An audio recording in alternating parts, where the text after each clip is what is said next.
బిడ్డ తల్లి ఎవరో కాదు, అనామిక అక్కే. షాక్లో రాజ్, కావ్య, అపర్ణ, ధాన్యలక్ష్మి, రుద్రాణి, కళ్యాణ్, సుభాష్. ఇంతకు ఏం జరిగింది? అసలు బిడ్డ తల్లి అనామిక అక్క కావడం ఏంటి?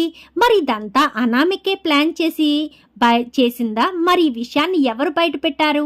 ఇదంతా కూడా వీడియోలో చూసి తెలుసుకునేద్దాం. బ్రహ్మముడి అప్కమింగ్ ఎపిసోడ్స్లో ఏం జరగబోతుందో ముందుగా తెలుసుకోవాలి అనుకుంటే వీడియోని లైక్ చేయండి, ఈ ఛానల్ని సబ్స్క్రైబ్ చేసుకోండి, పక్కనే ఉన్న బెల్ సింబల్లో ఆల్ పై క్లిక్ చేయండి. ఇలా చేయడం వల్ల అందరికంటే ముందుగా చూడవచ్చు.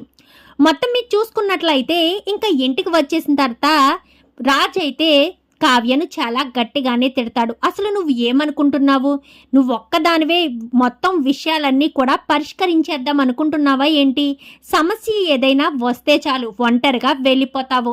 నీకు అక్కడ ఎటువంటి ప్రమాదం జరుగుతుందో, నీకు అలా జరిగితే ఇంట్లో వాళ్ళు ఎలా తల్లడిల్లిపోతారో, నేనేమైపోతానో నీకేమీ అర్థం కావడం లేదు.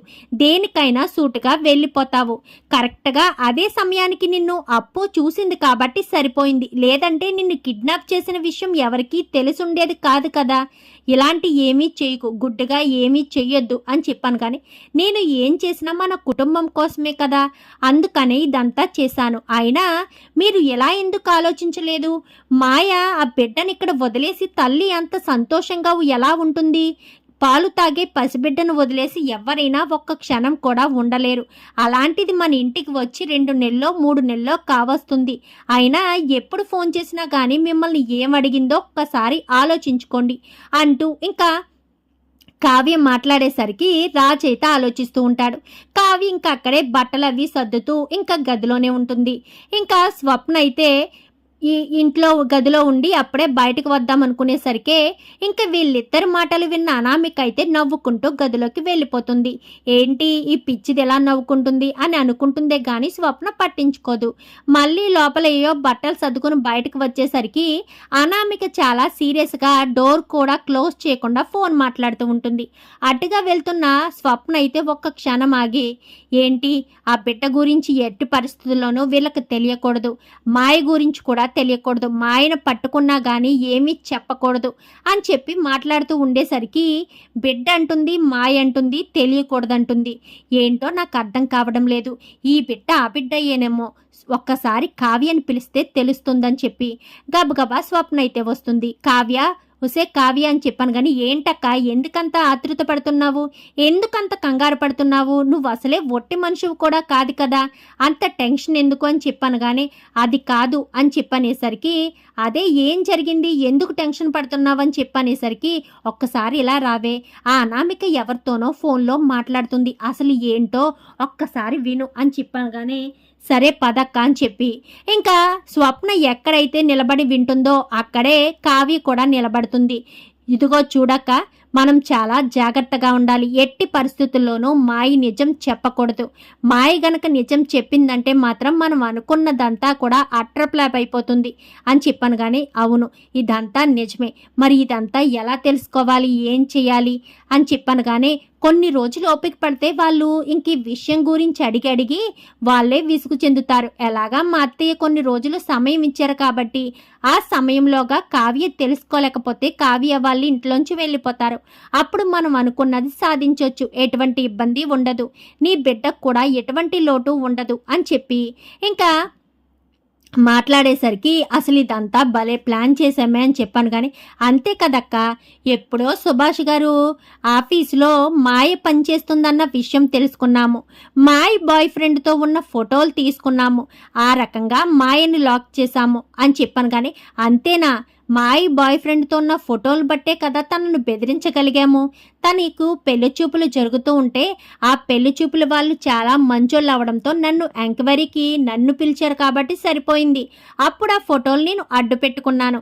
అదే వేరే వాళ్ళకి చెప్పుంటే ఏమీ అయ్యేది కాదు కదా అని చెప్పాను. కానీ అవునక్క నిజమే, ఆ రోజు ఆ మాయకు వచ్చిన పెళ్లి చూపుల వాళ్ళు నిన్ను అడగడం బట్టి ఆ ఫోటోలు చూపించి మాయను బెదిరించావు.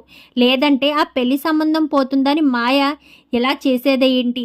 అలా ఏం చేసేది కాదు కదా అని చెప్పాను. కానీ సరే కావ్య, సరే అనామిక జాగ్రత్తగా ఉండాలి అనగానే నేను కదక్క జాగ్రత్తగా ఉండేది, ఆ మాయ జాగ్రత్తగా ఉండాలి. ఎట్టి పరిస్థితుల్లోనూ తన నోరు విప్పకూడదు.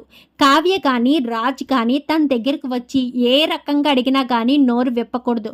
నోరు విప్పితే తన బాయ్ ఫ్రెండ్తో కలిసున్న ఫోటోలన్నీ ఫేస్బుక్లో అప్లోడ్ చేసేస్తామని చెప్పు. అప్పుడు తన పెళ్లి సంబంధం చెడిపోవడంతో పాటు తన అమ్మా నాన్న కూడా ఆత్మహత్య చేసుకుంటారని బెదిరించు. అప్పుడే ఆ మాయ మనం చెప్పినట్టు వింటుంది.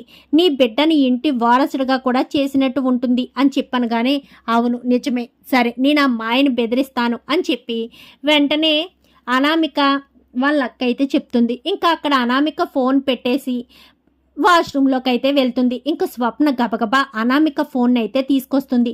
ఎందుకక్క ఈ ఫోన్ తీసుకొచ్చావనగానే ఓసి పిచ్చిదానా, వెంటనే అది ఎవరితో మాట్లాడిందో ఆ నెంబర్ తీసుకోవే, అది ఎక్కడుందో వాళ్ళు ఎక్కడుందో తెలుసుకుని అక్కడికి వెళ్తే ఆ మాయని పట్టుకోవడం కన్నా దీన్ని పట్టుకుంటే మాయ కూడా బయటకు వస్తుంది కదా అని చెప్పాను. కానీ సరే అక్క అని ఇంకా గబగబా కావ్య తన ఫోన్లోకి అయితే నెంబర్ ఎక్కించుకుంటుంది. వెంటనే అప్పుకు పంపించవే, ఆ లొకేషన్ పంపిస్తుంది అని చెప్పనేసరికి ఇంకా అప్పుకు అయితే నెంబర్ పంపించడంతో అప్పు అయితే లొకేషన్ పంపిస్తుంది. ఇంకప్పుడే రాజ్ అయితే వస్తాడు. ఏది నువ్వేమీ వెళ్ళనవసరం లేదు, నేనే వెళ్ళి తీసుకొస్తాను అని చెప్పాను. కానీ ప్లీజ్ అండి నేను కూడా వస్తాను, ఆడవాళ్ళు కదా మీరు డీల్ చేయలేరు, నేనైతే బాగా డీల్ చేస్తాను అని చెప్పాను. కానీ అవును రాజ్, కావ్యను తీసుకువెళ్ళు, నీకు సపోర్ట్గా కూడా ఉంటుంది అని చెప్పనేసరికి సరే రా అని చెప్పి స్వప్న బాబుని చూసుకొని చెప్పాను. కానీ సరే రాజ్ నేను చూసుకుంటాను మీరు వెళ్ళండి అని చెప్పి స్వప్న అయితే ఇంట్లో ఉంటుంది. వాళ్ళిద్దరూ బయలుదేరి వెళ్తారు. ఎక్కడైతే ఫోన్ చేసిందో ఆ నెంబర్ లొకేషన్ దగ్గరికి వెళ్ళేసరికి అప్పటికే అనామిక అక్క అయితే మాయతో మాట్లాడుతూ ఉంటుంది. చూడు మాయ, నీకు ఇదే చివరిసారి వార్నింగ్ ఇచ్చి చెప్తున్నాను, రాజ్ కానీ కావ్య కానీ ఎట్టి పరిస్థితుల్లో నిన్ను మీట్ అవ్వినా కానీ నిజం మాత్రం బయట పెట్టకూడదు. అలా నిజాన్ని కనుక బయట పెట్టావే అనుకో, తెలుసు కదా నీ బాయ్ ఫ్రెండ్ ఫోటోలు నా దగ్గర ఉన్నాయి అని చెప్పాను. కానీ ఎన్ని రోజులు నన్ను ఎలా బెదిరిస్తారు, అక్కడ నాకు పెళ్లి చూపులు జరిగాయి, ఎంగేజ్మెంట్ కూడా జరిగింది అని చెప్పనేసరికి నీకు ఎన్ని జరిగినా నీ మెళ్ళో తాళి కట్టే ముందు ఈ ఫోటోలు బయటపడినా, తాళి కట్టిన తర్వాత ఈ ఫోటోలు బయటపడినా నీ జీవితం నాశనం అయిపోతుంది కదా.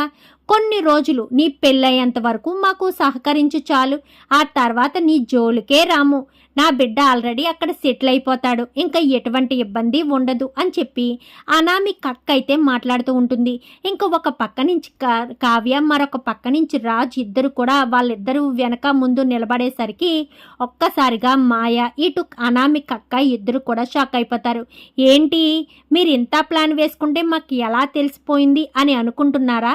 ఆ విషయాలన్నీ మనం ఇంటికి వెళ్ళాక తీరుబడిగా మాట్లాడుకోవచ్చు రండి అని చెప్పనేసరికి ఇంకా ఇద్దరు ఆడవాళ్ళు అయి ఉండడంతో ఏమీ చేయలేని పరిస్థితిగా ఇంటికి వచ్చేస్తారు.